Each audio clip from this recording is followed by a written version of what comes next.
Offshore sailing is a game like no other. Constant change, brutal and exhausting. But when Mother Nature comes at you with a light wind forecast, it isn't any easier. It's frustrating, exhausting, and requires concentration around the clock. You have to rely on your team, take rest, and keep the boat moving, no matter how light the wind. And in the tranquility when you least expect it, Mother Nature rewards you with a scene that will stay with you for a lifetime. This Geralia was the truest test of one extremity of the sport, and it rewards those that never give up.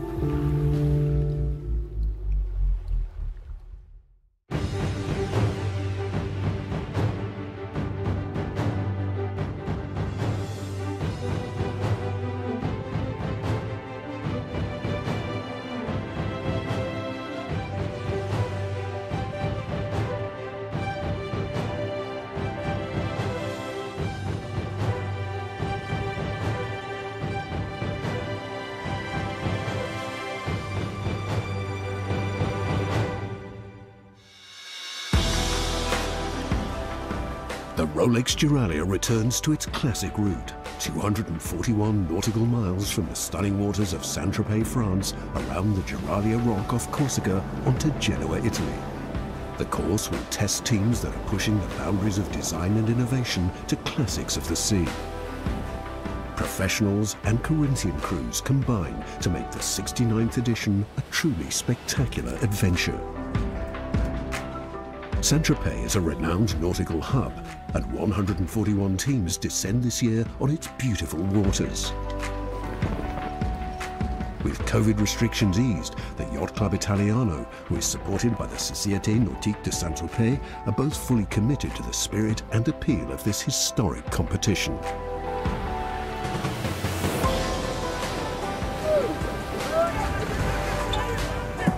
I'm so happy because the Rolex Geralia has returned to Saint-Tropez. After 3 years, we came back to the original format. That is the 3 days of inshore regattas and then the offshore regatta, the so-called Geralia, from Saint-Tropez to the Geralia to Genoa. There is a great variety of boats, modern and classical, super maxi or smaller boat, but every boat has a chance to win. Ilo 2 is a memorable boat. For the Yacht Club Italiano, it holds a special place in the hearts of those that have sailed her. Young members will sail alongside legends of the sport, an opportunity they will never forget. The story of Ilo is quite strange and fascinating. I mean, the boat was built and drawn by one member of the club in the end of the 80s. I was there in that moment as a young sailor. I was around 15 years old. My first Geralia was on that boat. To be here now after so many years, to be back on that boat in the Geralia, I think also maybe for some member of the club that are no more here, that were in the time, we are trying to close a circle, because I think that we have to transfer what the past generation gave us in terms of respect of this world. He became older, but he still loved the club and the young generation. So when he say the boat is available, I can give as a gift to the club for training the young generation, then create friendship for the life. That is, again, one of the targets an institution like Yacht Club Italiano should have, always, always. We decided to start a refit of the boat because it was in really bad shapes. And so, yeah, all together we came with all the young people. We don't have all the knowledge needed to do all the refit, but we could count on the knowledge of more experienced sailors in the club. Having done this together makes our team stronger. The team gathers for the last time before they go offshore. For some, it's their first Geralia, and managing energy around the clock, even in the light wind, is crucial. Potenzialmente possono essere delle condizioni in cui andiamo forti, quindi dobbiamo cercare di non prendere troppi rischi e essere lucidi. Siete in 12, quindi sono 3 turni da 4 persone, che significa 8 persone sono fuori in coperta, 4 persone sono giù a dormire, che la barca è organizzata per quello.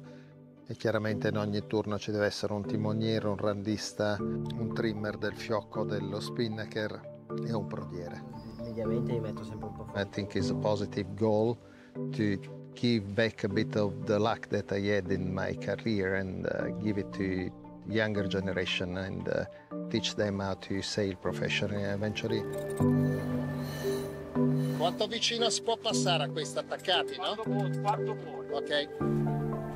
The goal of this program is not just to win the Giraglia, but it means that the club can get some really young sailor with offshore experience and all the stuff that becoming a sailor needs.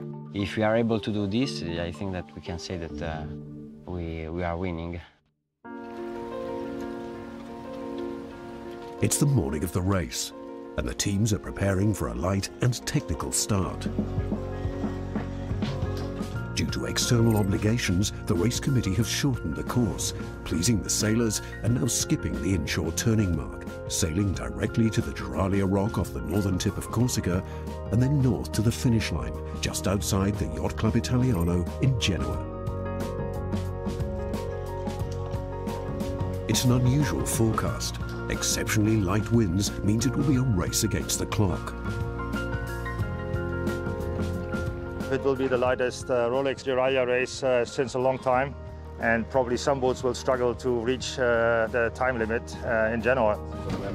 Our first goal is to arrive before 10 a.m. of Saturday, because if there is no wind and we come too late, we are off limits, so we don't get the score. It's a little bit complicated because it's really light, so I think we will do with a lot of instinct. The Giraglia start is a sight to behold. 138 teams are ready to take on the forecast and race to beat the time limit. One yacht standing out in this fleet is Mariette of 1915. Stand by for a jib top hoist. Take up the slack. She's the largest and oldest competing. It's no easy task for Captain Charlie Rowe to navigate through the fleet. Stand by to tack. Okay, tap hole, you on the power. Whistle that boat up, J09. Whistle him, whistle him. Up! And we've got to get back down beneath the line. You see where Bullet's going? That's where we've got to go. Mariette starts first in IRC 0, taking a cautious approach through the fleet. A start without dramas is a good start. All eyes are on Arca, who is storming away out of Saint-Tropez, looking to repeat her 2021 Line Honours victory. For the rest of the fleet, they look to the front runners for crucial information, planning their exit from Saint-Tropez, trying to find the best wind, taking every marginal gain in the pursuit of the overall title.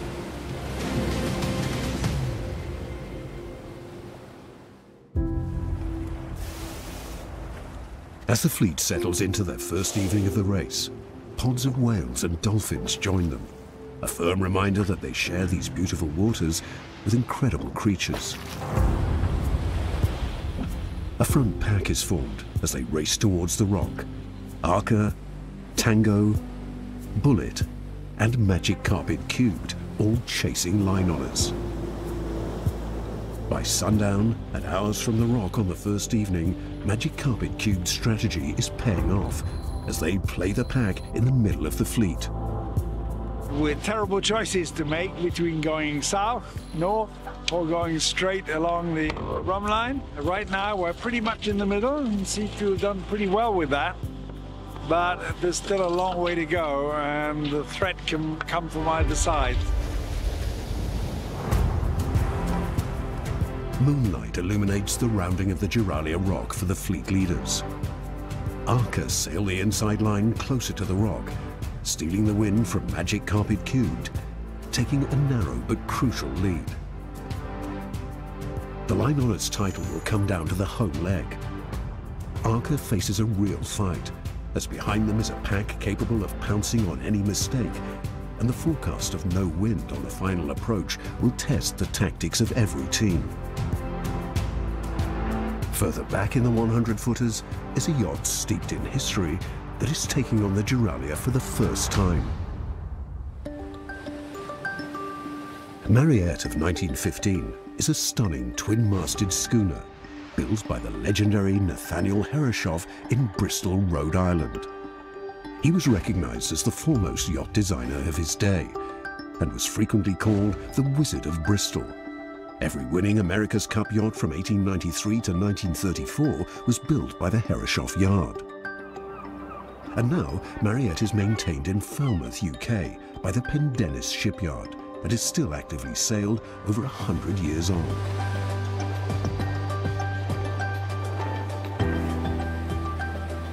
It's a piece of history, really. It's always a challenge to improve the boat and make it better. We've done several refits with Pendennis now, and culminating in a really big one in 2017, 2018. Having the confidence to pull the trigger on a really expensive refit, that decision gets easier and easier as you build up a working relationship.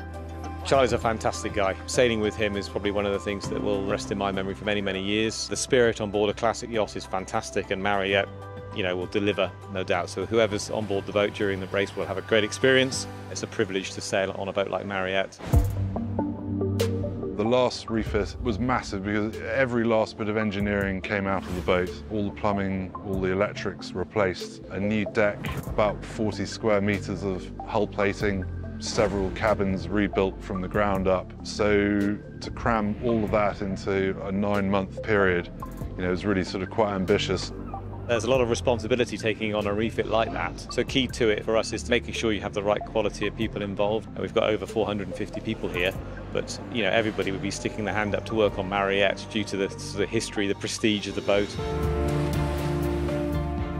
We've got a long list of friends and ex-crew that we can call upon to come racing with us, and we do employ professional sailors, people like myself who may have worked on Mariette. It's a lot more than just a crew. It's about friendships and family and relationships that have been going on for decades now. You help on the bow, listing. Charlie is great because he started as a nipper on the boat, so he knows what it's like to be a nipper. Was involved in a big refit. I worked my way up, and with my skill as a boat builder, it's an absolute dream come true.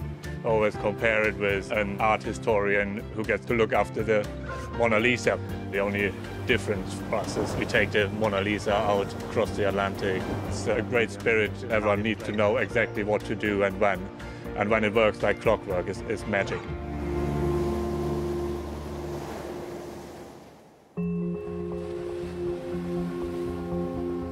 The sun rises on the first morning of the race, with teams desperately trying to find a zephyr of wind that will carry them around the rock in good time.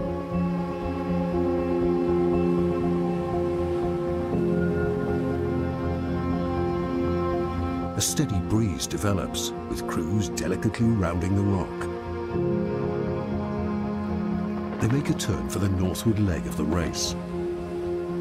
The current ORC1 leader is a seasoned team called From Now On. They have a lead ahead of their nearest rivals, ELO 2 and Anita. Every second counts. Managing weights, adjusting sails, watching the curse, watching the weather, watching the shifts. It's a constant work. Behind this Argentinian team is a head-to-head race in the same class. ELO 2 and Anita find themselves trying to outwit each other to take the lead out of the Geralia rock. With smooth transitions, ELO 2 take the inside line and sail ahead of Anita, hoping they can claw back time to make the podium. Niente, è super emozionante vedere tutte le decisioni strategiche. Adesso sono più adrenalinico più che emozionato. Poi dopo secondo me mi renderò anche più conto di quello che stiamo facendo. Comunque sì, super bello tutto. Guarda che adrenalina, guarda.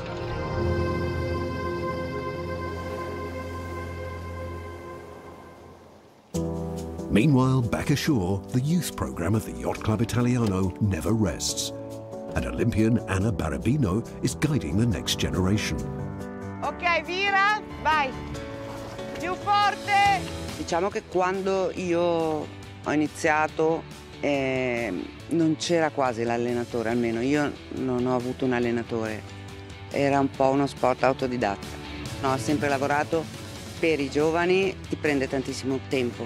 E allora devi quasi diventare, tra virgolette, professionista, perché professionista nel tempo ma non professionista nel guadagno. Senza lo Yacht Club italiano questo non sarebbe possibile. L'hai schiacciata, provi a salire, ma non vai sempre a salire. Anna, secondo me, è bravissima e con tutta la sua esperienza. Questa bonaccia, Io preferisco che sia severa, mi piace con il modo che fa lei, perché una persona severa vuol dire che ci tiene a te e che ti vuole aiutare molto. È un continuo cercare velocità. La Giraglia per me è una grandissima regata e essere stato qua ad aiutare e vedere pian piano arrivare loro è stato molto bello. The stunning blue waters off Corsica and the Giralia Rock are welcoming teams as they push hard to make the race finish deadline. Despite the incredible scenery, there are duels under spinnaker across the fleet. And for the team on board Mariette, in their first Giralia, they're rewarded with a stunning sunset. Stand by for a jib hoist, down turn. Just give it a little bit more. Trim on the staysail.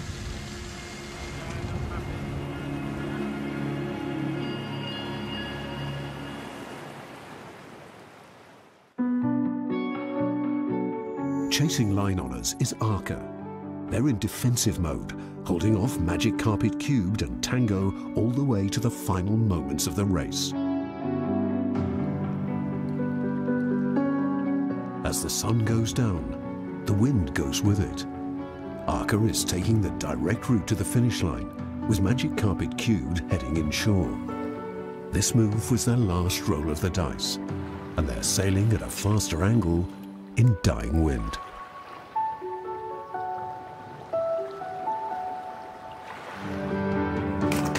As night falls, the gamble pays off.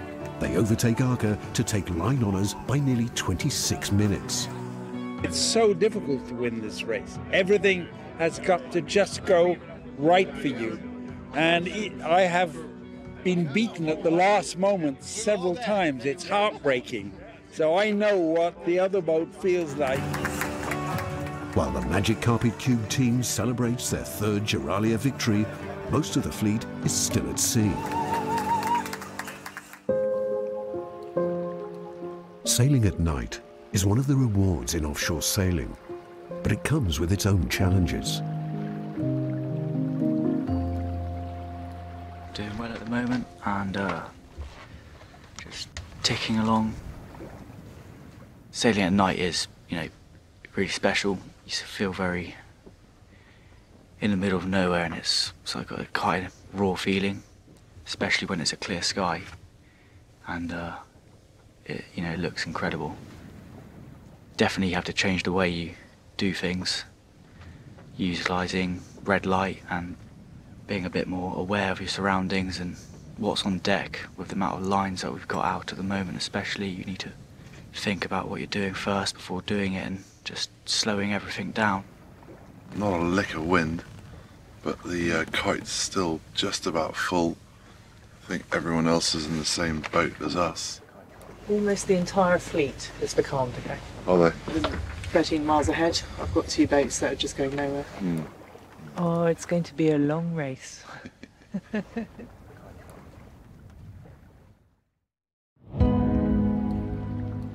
As the sun rises over Genoa on day 2, Lisa R., a Cur 46 from Italy, emerges as the main contender for the overall winner on handicap. As they cross the line, it's almost mathematically impossible for anyone to beat them on corrected time. Winning the Rolex Giralia overall uncorrected really is a dream come true. We came with this team very close to winning it last year, so we're really pleased to be able to put it in the bag this year. As more finishers celebrate their completion of this magical race, the Yacht Club Italiano is coming alive as the marina fills with tired sailors and incredible stories. Still at sea is ELO 2, who are in a tight pack in the ORC 1 class. They need to extend on corrected time to have a chance at the podium. Their final run to the finish is a painstaking one, and they've run out of time, taking 4th in class. Ashore, though, they have a huge welcome from the young sailors, hoping one day that they too will race aboard ELO 2. To be back in your hometown club, to see young generation sailors waiting for you is something that creates, of course, happiness, emotion, responsibility, because what we are doing for the young generation. So it's one of the best end of the journey of my life, for sure. With the kids here, what you can ask more?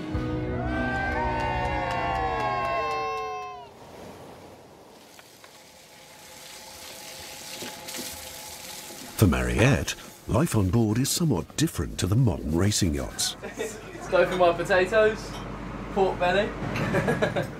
And the sailing team are working tirelessly to reach maximum performance. Tie on the light sheets for the jib top, please. MTS sheets onto the JT. Okay, excellent. Sailing a gut rig schooner is very physical. 90% of our sails are just hoisted by hand with a team of 8. Well, then we change to the 2 jib tops. So jibs going up. Trim on the JT. Been at least 40 sail changes. Jibs up, jib top down. There's only 1 or 2 sails on the boat that I can carry by myself. It's all about teamwork to get the boat going. The finish line is about starboard bow. Mariette approaches the finish line, and the team have a special way to celebrate their first Giralia.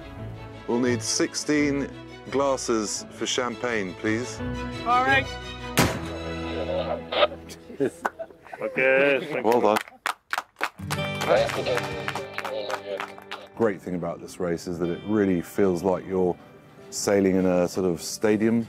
These lovely headlands starting in Saint-Tropez, rounding Giralia, which is such a wonderful landmark. So, yeah, all in all, speaking to the crew, everyone's had a great time.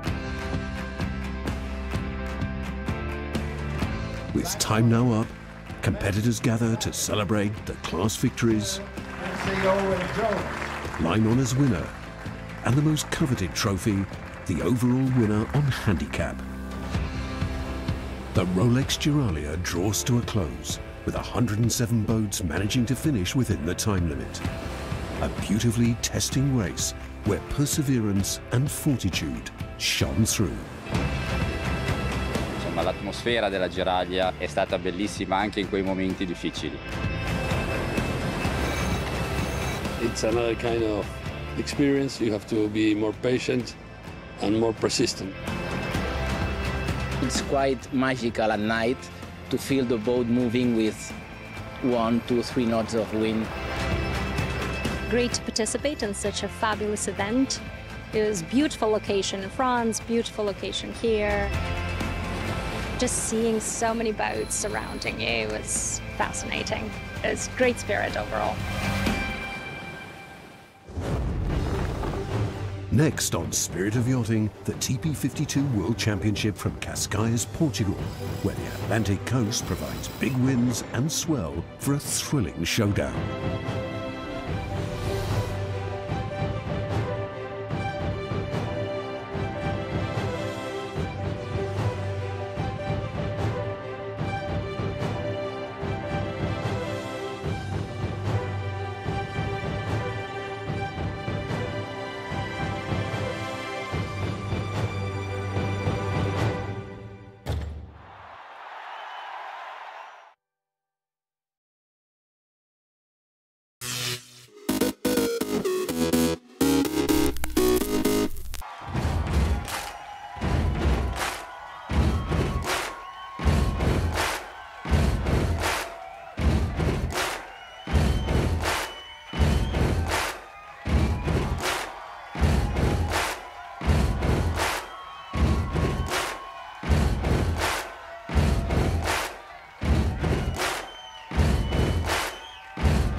world's best. UFC Strawweight Champion! Come with us. We're just getting started. It's going to be so much fun, I promise you.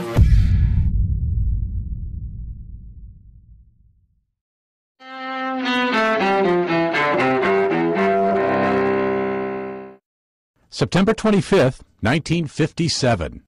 As hundreds of U.S. Army troops stand guard, 9 black students are escorted into Central High School in Little Rock, Arkansas. That happens 2 days after unruly white crowds forced the children to withdraw from trying to enter the all-white school. Decades later, one of the 9, Ernest Green, recalls the first major fight over racial integration of America's schools. It was one in which we thought we were simply exercising our right to the best education that was available in Little Rock, Arkansas. You know, lo and behold, I think we were right. 1919. President Woodrow Wilson collapses after a speech in Pueblo, Colorado, urging support for the Treaty of Versailles. The treaty officially ends World War I and sets up the League of Nations, a forerunner of the United Nations. Wilson soon suffers a massive stroke that leaves him partially paralyzed. The U.S. Senate fails to ratify the treaty. 1897.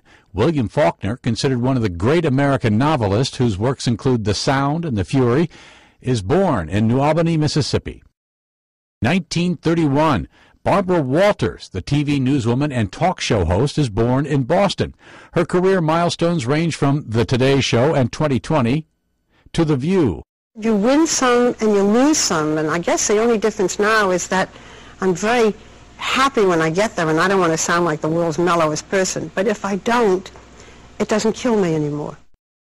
And 1944. The point is, ladies and gentlemen, that greed, for lack of a better word, is good. Michael Douglas, movie actor and producer, is born in New Brunswick, New Jersey. Among his on-screen roles, Wall Street, Fatal Attraction, Basic Instinct, and The American President. Today in History, September 25th. Tim McGuire, The Associated Press.